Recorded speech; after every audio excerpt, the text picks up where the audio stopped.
Let me tell you something about the Bible. It is the best book that you can ever come across. And something else, it's just a book. The difference becomes when you read what is in the Bible, and with the right revelation, you change your life. Yes, it is just a book, but carrying a lot of power. Nowadays we have apps, so you are carrying a lot of power. Not only just the phone that can keep the power charged for like 2 or 3 days. On top of that, you have a Bible in your phone, different type of Bibles, but the content inside that thing, that is the difference that makes. If someone reads it with revelation and the right understanding, gets. I like it when I see people reading books, printing books, magazines and everything, just to make people read, because this mind of ours is trained every day, either by listening to someone or reading something, and especially reading something. And in Africa, let me just say Africa, we have this perverted or maybe confused thought of reading.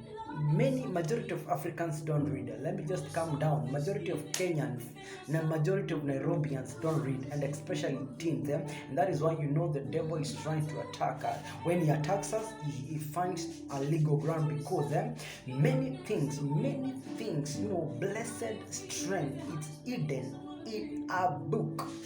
It's hidden in a book. And funny thing about this culture, or maybe this new trend or something, is you can read a WhatsApp text, you can chat for like 2 hours using words. And I'm not saying even that bad words or anything, but some of them are good. But you can take a book like Father and like Son and read it. That thing is so funny to me. Not funny, but funny isn't like, that funny. But we are missing a lot if we do not read these books. And I'm not saying that you support your pastor only, which is good. It's not wrong. Support them by buying their books, not just buying.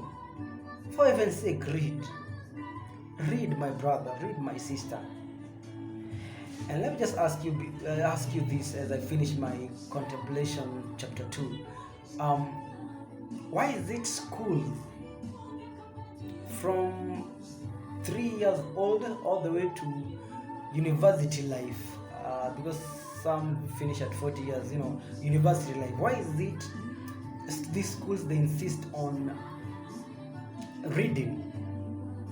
Yet in Africa, in Kenya, we call this we call schools as prisons.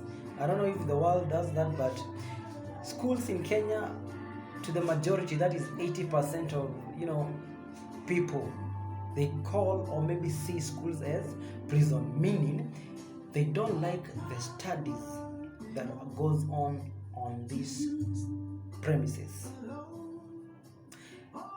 And that is why the devil is getting a legal ground, because even God said, my people perish because of lack of knowledge. And how do you get knowledge without going to a written thing? You get knowledge by reading. You get knowledge by seeing someone else on the way they did. Like I remember getting interested in preaching, getting interested in talking about Christ and everything, because I saw and I read about some pastors, and right now I look up to them, and I still read some of their books. Some of them, because they're not in Nairobi, when I get them online, I do read. What about you? Knowledge, wisdom. Solomon asked for those things, and God gave him. Can you see the process, the kingdomship of Solomon? No fights, because of wisdom and understanding. And then ametuandikia tusome, na wewe bado hapa usomi Bible. Iko kwa Bible, Proverbs. Soma.